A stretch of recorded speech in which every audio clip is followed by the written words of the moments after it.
Meus amados, a paz do Senhor Jesus para todos, a bênção do Senhor Jesus sobre as suas vidas, sobre suas famílias, sobre tudo aquilo que você espera, confia no Senhor. A paz do Senhor.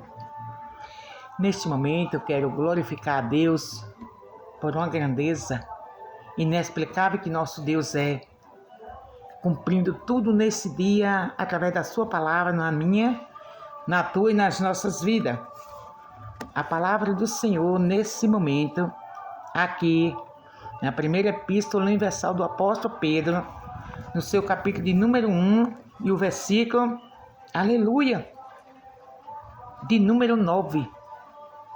São um versículo da parte de Deus nesse momento que alcança a nossa vida, nossa fé, nossa esperança no nome do Senhor. Boa tarde, meus irmãos, meus amigos, ouvintes do canal Mãos Ungidas, seguidores do canal. Deus os abençoe com toda a sorte de bênçãos, saúde, paz, alegria para abrir o seu celular e ver este vídeo que foi diretamente para nós, para mim, para você, para nós, em nome de Jesus. A palavra nos diz, alcançando o fim da vossa fé, a salvação das vossas almas. Qual o fim da nossa fé? A salvação das vossas almas. O apóstolo faz questão de dizer, faz a ilustração da figura de um olive que estava preparando seu ouro ali, enquanto seu ouro estava bruto, ali passava pelo calor do sol, calor do fogo, até que as impurezas do ouro eram tiradas e ele tornava um ouro purificado. Aqui está nos falando, depois de ser submetido a um intenso calor, aleluia, o metal se derrete, todas as suas impurezas vêm à tona, podendo assim ser renovada ou removida totalmente. Depois de concluir o processo, o ouro se torna brilhante, refletindo o rosto do ourive na sua superfície líquida. Quando isso acontece, o ouro está totalmente purificado e pronto para ser, aleluia, levado ao fogo, ou tirado, ou levado ao fogo. Quando o ouro está purificado, ele está pronto para tirar do fogo. Aproveitando nesse momento, amados, eu quero pedir perdão ao canal por um equívoco que houve na mensagem, onde eu estava falando do ouro que Irão mandou seus servos dispensar para Salomão. E ali eu pude lançar uma palavra, achando pela consideração da rainha de Sabá com Salomão. Eu disse que Salomão é filho dela, mas não era filho biológico. Eu ia explicar direitinho que era uma consideração, porque isso pode ocorrer em qualquer vida, de pessoa considerar outro bastante. Eu tenho uma pessoa aqui na minha cidade, um jovem, que apesar da mãe dele morar muito distante de São Paulo, ele me considera como mãe, mas eu não sou a mãe biológica dele, mas ele me chama de mãe. Isso aconteceu não que Salomão chamasse a rainha de Sabá de mãe, mas eu quis fazer uma ilustração de mãe, e eu disse, me parece que ele é filho dela, mas não é. Salomão é filho de Batseba, com Davi, né? Salomão.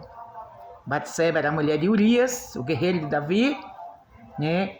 Quando houve uma consequência de pecado na vida de Davi, Davi se interessou por Batseba e mandou botar, ou colocar, bem certo, Urias na frente da batalha para que fosse morto naquela guerra. E ali, depois, Davi se aproximou de Batseba, e aí Batseba concebeu e teve Salomão. Então, Salomão não é filho da rainha de Sabá, é filho de Batseba com Davi. Então eu peço, meus irmãos, perdão, foi um equívoco, não foi um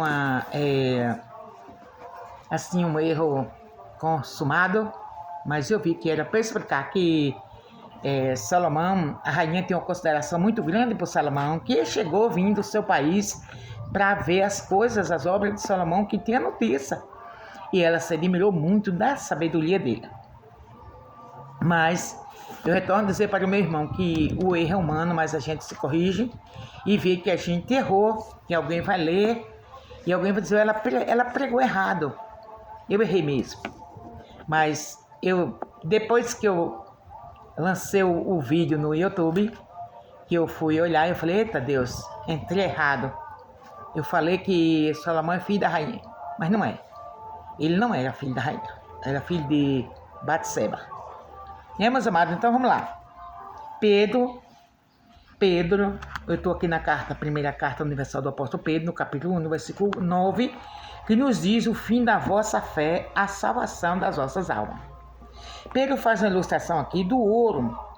Então Pedro usa a figura de um ourive, pegando um punhado de ouro bruto, cheio de impurezas, trabalhando diante de um cadinho na tarefa de refiná-los e brilhar. Um punhado de ouro bruto, pegando um pouquinho de nada, trabalhando na refinaria até tornar brilhante. Então aquele punhado de ouro, ninguém sabe a quantidade que ele tinha, né? Mas desperta dizer que o pouquinho que foi pego ali, ele se tornou brilhante depois de ser submetido a um calor intenso, né? Se derrete, todas as suas impurezas vêm à tona, podendo assim ser removível totalmente. Depois de concluído o processo, o ouro se torna brilhante, refletindo o rosto do ourive na sua superfície líquida. Quando isso acontece, o ouro está totalmente purificado e pronto para ser, aleluia, tirado do fogo. Então o ouro é purificado aonde? Do fogo.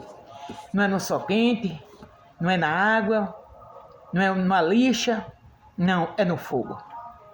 Aleluia! E aqui nos fala ainda.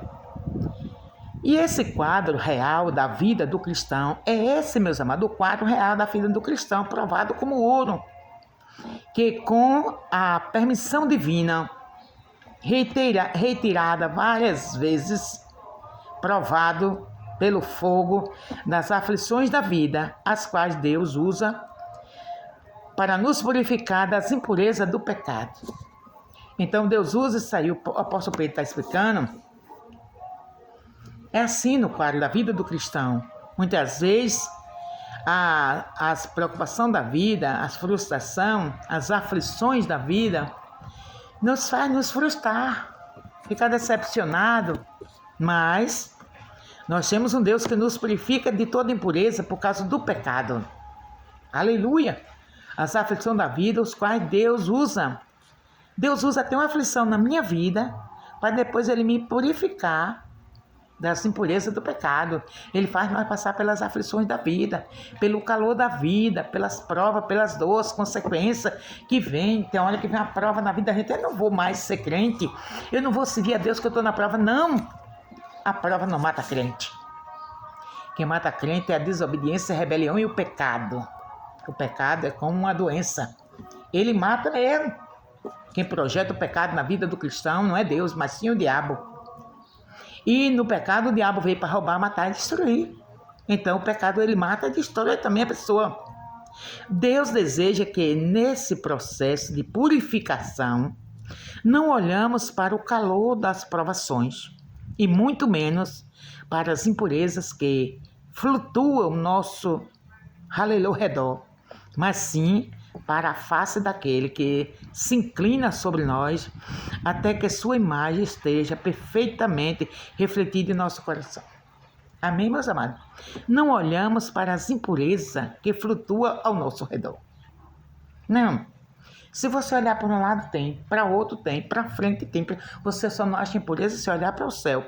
Mas Deus recomenda aqui que deseja que nós não olhamos para as impurezas, as provação. Aleluia. Amém, irmão? Mas olhamos para a face daquele que se inclina sobre nós até que sua imagem esteja perfeitamente refletida onde? Dentro da minha casa? Dentro da tua casa? A imagem esteja refletida no meu rosto? Já estou com as rugas, ó. As rugas tá mostrando aí que não é criança mais não, viu? Já foi. Mas a imagem de Deus reflita em nosso coração. A imagem de Deus ela tem que se refletir dentro do nosso coração. Não olhamos para o calor desta vida, para as impurezas, as imperfeições, meus amados, mas olhamos diretamente para o Consolador, aquele que se inclina. Aquele que se inclina sobre nós, até que a sua imagem esteja perfeitamente refletida em nosso coração. Aqui nos fala, amados, que chegará o dia em que todas as provações enfrentadas nessa vida serão reduzidas à insignificância. Não vai valer nada. As provações que nós passamos como cristãos aqui na terra, ela vai ser insignificante, não vai valer de nada. Por quê? Aleluia! Porque o nosso gozo será tão grande que se reduzirá em louvor. A significância daqui não vai valer nada, porque o nosso gozo vai ser tão grande que se reduzirá em louvor, honra e glória. Na revelação de Jesus Cristo, esse é o dia da sua segunda vinda. A insignificância, o calor, o sofrimento, as humilhações, as provações se reduzirá em louvor. Se reduzirá em honra. Em honra. Você honrou Jesus Cristo, o seu sofrimento vai se reduzir em honra e em glória. Na revelação de nosso Senhor e Salvador Jesus Cristo, que esse é a sua segunda vinda. Então, meus amados, em nome de Jesus, Deus abençoe você, meu querido ouvinte do canal Mãos Ungidas. Se inscreva, compartilhe, meus amados. Compartilhe esse canal com mais alguém que precisa ouvir essa palavra.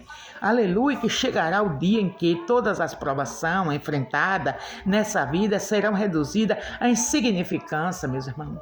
Essa provação daqui, os apertos aqui, as intolerâncias aqui, as privacidades que não vêm de Deus, ela será reduzida, transformada em um gozo grande, em uma honra imensa, em uma glória reluzente, que o homem não pode dizer nada, só participar e glorificar a Deus, porque ele foi honrado, o nome do Senhor foi louvado, glorificado, porque sempre ele passou nas provações da vida, sem desistir.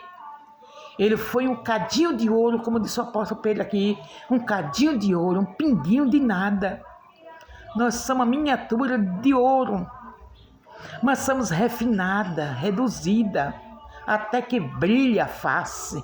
E essa face não pode ser a minha nem a tua face, de Deus, brilhando sobre nossa vida na presença dele. Meus amados, Deus abençoe. Ficam todos, eu falei todos, debaixo da graça do poderoso Deus, em nome de Jesus, em nome do Pai, do Filho e do Espírito Santo de Deus. Amém, meus queridos? Fiquem na paz, Deus é conosco. Vamos perseverar nesse Deus maravilhoso.